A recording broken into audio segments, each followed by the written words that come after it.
I'm Teller County Sheriff Jason Mikesell. We're here to hopefully give you really good news. Here's what's going to happen. At approximately 12 o'clock, we're going to lift all restrictions for all neighborhoods and residences within the Highland Lakes area and areas that have been previously identified as mandatory evacuations.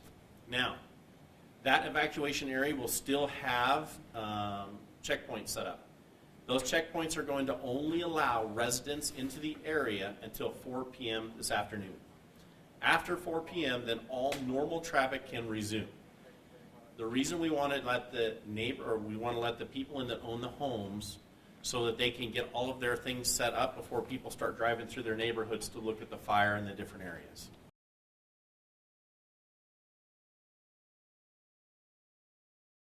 Animals to our re-evacuation sites, or I'm sorry, our sites where we're taking evacuated animals. We would like you to stop and divide and pick those animals up before you approach the checkpoints. Reason being is we're trying to get more room back into our T-crasts in different locations and to relieve the volunteers that have been assisting us for the last couple days so we can send them home. So we're trying to get people out there. As residents are trying to get back to their homes, we ask that you abide by the speed limit so that we can make sure everybody's safe, because there's still going to be fire engines and fire crews in the area making sure the hot spots. And I'm going to have Chief McLeod, who's with me today, and I'm so proud to have him here today to talk about those things. We feel very comfortable with where the fire's at. We're calling it 80% contained at this time so that we can allow residents back into those areas. You're still going to see smoke. Those things are going to happen. So again, we are lifting all mandated evacuated areas at 12 o'clock this afternoon for the residents of the area. Now, how does a resident get in? They have to show some form of proof that they actually live in the areas back there. A driver's license, a vehicle registration, mail, something that shows they're a resident in the area. And we'll work with those people if necessary. But we want to make sure we get you back into your homes. Chief, would you like to say a few words? I would. Thank you very much. Well, good morning, everybody. My name is JT McLeod, Fire Chief for Divide Fire Protection District. Often I've been the incident commander for the Highland Lakes Fire. I just want to take this time to kind of give you some situational awareness of what we're doing and where we've kind of come with this. So currently, right now, we still have a task force of resources on this fire, working those hot spots and making sure we have a very good secure perimeter. We wanted to have that in place before we allowed our residents back in, and now we are very confident that we were at the 80% containment that the sheriff mentioned. So we've gone from a heavy presence of emergency forces on the ground, including Teller County Sheriff, State Patrol, State Fire Prevention Control resources, federal resources, to now where we're back to pretty much county resources. We're sitting with approximately 30 firefighters on the ground, plus an additional 10 to 15 command and support staff that we're getting from the county OEM and county sheriff's office, and we do appreciate that very much. I want to thank all of our mutual aid partners here locally. I said it before, since becoming the fire chief, I love how when something like this happens, our district boundaries just kind of fade away and everybody gets in here. Special shout out to the volunteers that are part of our agencies. They make up 80% of the workforce and the emergency force in this county, and they are amazing. They're highly trained, dedicated folks that are out here. They've been out here for the last 24, 36 hours, staying the night at the station, and I really want to state that. Excuse me. For our local sheriff's department, OEM, and county commissioners, we have received huge support. Anything we needed to order in order to get this fire under control and keep the life safety always at our forefront in our mind, but also the amount of structures we were able to save. We could not have done that without that level of support, and then that led to the state and federal support that we got on this fire as well. And just to kind of wrap it up, we went from initial attack to a Type 3 incident management team to now where it's back in basically just our county control, and we did that all within less than 72 hours. So that's pretty amazing that we were able to do with the resources and the support that we have right here in our community and in our county. And one last thing about the community, our station is bursting at the seams with donations of food and medical supplies and hand wipes for our firefighters, and we cannot say enough about what this community has done for us in supporting us through this fire. So thank you very much, and I appreciate your time. Also, I want to let you know, those checkpoints that people will go to is at County Road 51 and 511, which is Ridge Road for the locals. So County Roads 51 and 511. There's probably going to be a line. There may be a wait, but we'll get you through as soon as possible to get you back to your homes, okay? That delegation of authority that the chief is talking about, at 11 o'clock this afternoon, the fire was then handed back over to local fire control of the fire chief, who's done an amazing job throughout. So that's who now has it. So I'm going to let Dan Williams and the commissioners speak about this. Eric Stone and Bob Campbell are here as well. And then I'll follow up with any questions that you may have. Thanks, Jason. Hey, we'll all spend a few minutes. Again, a heartfelt thank you to the first responders, JT, and to Jason and your entire agency. To Governor Polis, we did send him a note this morning. Those air assets made a huge difference. There's a lesson there if we can get aviation there early with the guys on the ground.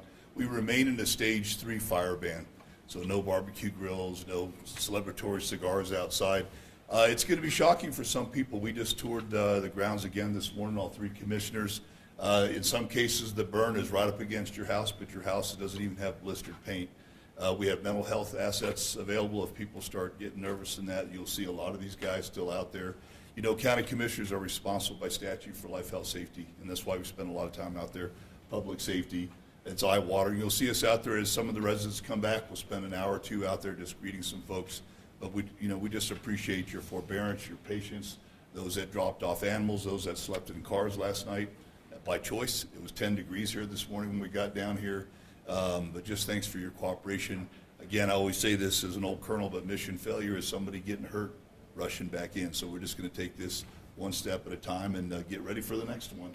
Because we always have a next one. You know, we are looking at elections. We'll make some statements tomorrow about the election, but I just want to thank you guys again. I appreciate it. Eric? Yeah, thank you, Dan. And just want to express a lot of appreciation, first off, Chief McLeod, the way you guys took control of this fire, threw a tremendous amount of assets on it. I know that we know that the reason this has been so successful and the reason we're here 72 hours later and not 7 days later is because of all the work that went on that first day, that first night. Tremendous work went into that fire. I talked with Lambert from Netco, who was on that night, and he came in and just said, we put an awful lot of fire on the ground. And what they meant by that was that they drew a line around the fire and then kind of fought back into it. It never exceeded those lines, I don't think ever. So that initial work they did is what got us to where we are today. Also want to extend a huge thanks out to Kirk Greenstreet and the leadership of Woodland Park Community Church for opening their doors, as they always do. The Red Cross, who manned that facility. We went and visited last night, the sheriff and I, and then the commissioners the night before, and they did just a great job. Judges brought in some food last night that was really great for those folks, and just really appreciate them opening their doors again, and for our local Red Cross for the work that they do. And just another shout out to the community. Not only are they brimming at the seams with lots of stuff. We've got more stuff brought in this morning, and it's wonderful. It'll get put to good use because there's still more work to do. But there were also just a ton of businesses that showed up. The grilled cheese guy came by and made sandwiches all day. We had who else brought in breakfast burritos this morning? The Roy's Barbecue and Roy's Crew Barbecue brought in breakfast burritos and stuff.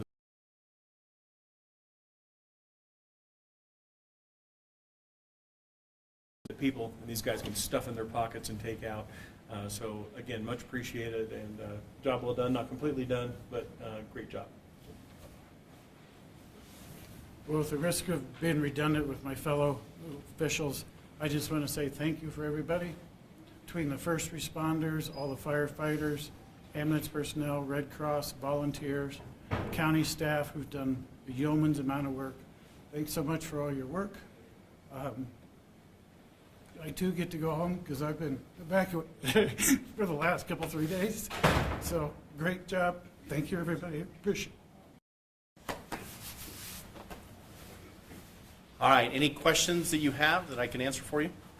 Sheriff, Yes, sir. were you able to use aircraft to fight the fire after the strong winds hit late yesterday morning? Yeah, so after the strong winds hit, we had to stop using the aircraft. We knew that we were going to have an issue and that we had a short window, and that was something we discussed with the state folks that were here. They did a good job of getting that as much aircraft as possible when we needed it.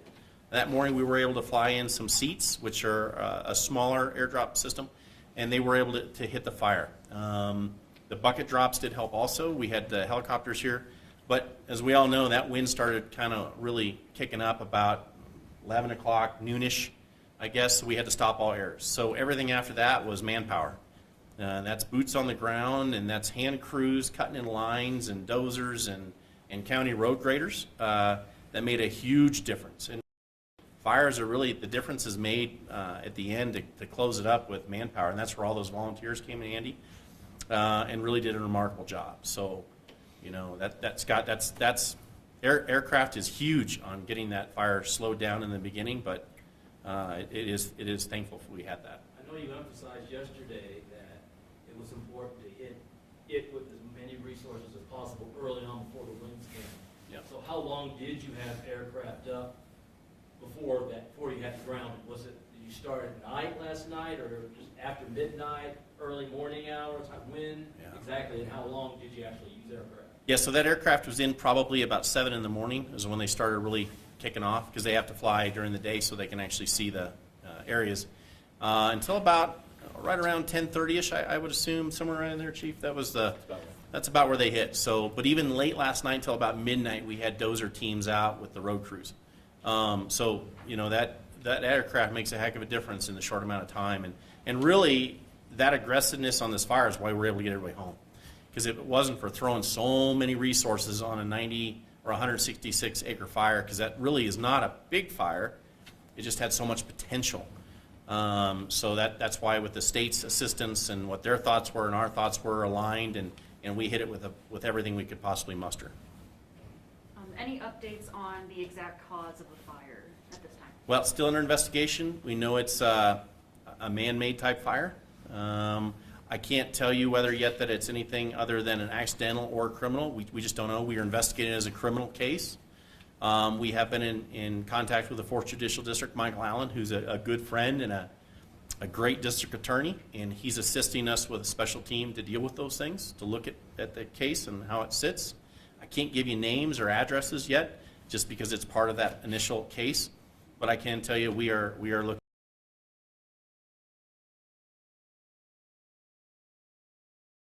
Talk about this.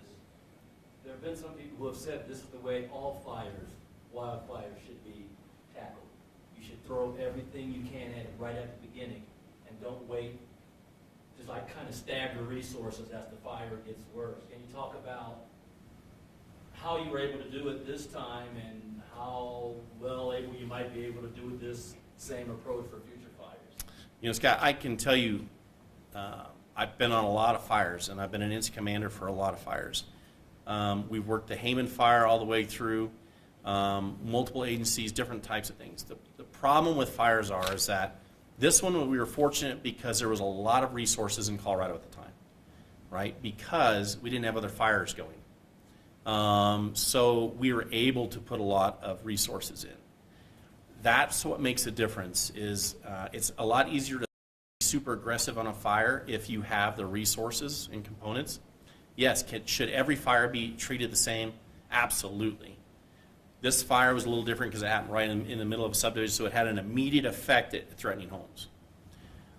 Sometimes, though, you look at the logistics of fires, and if it's a little further out, you may not throw the same amount of stuff on it because you may have another fire that's already approaching somewhere close. So you have to split your resources. So it's a resource game. It's like playing chess every time with fires and where another fire will pop up. So we were very fortunate on this fire that we had the capabilities we had, and that we did have extra resources in the community, locally, and then with our mutual aid groups, and then with the state. And I think that's what made a huge impact on this one. I fully expected this fire to be one of the worst in Teller County. We were fortunate, and God willing that we didn't have that happen because of The effect of having some rain that came in that we weren't expecting to even come in. It wasn't even on any forecast. That kind of helped us knock it down a little bit. Being able to put in the resources with the dozer teams almost immediately, and then the road grader teams because the topography allowed us to do so. All those factors went into a success. Now, would it be a success 2 months ago? I don't know, because we didn't have that type of weather that would come in. We may not have had all the personnel. So I think for us, it was just having the resources available to throw at it so aggressively. Yeah. Anyone else? Well, folks, I just want to say to our media partners, you've been amazing. You were the reason why we're able to get our messages out quick. So for each one of your viewers that watch you, you should be proud of your media because you've done an amazing job. So I just want to say thank you very much to our partners, and I hope not to see you soon. All right, have a great day. Thank you.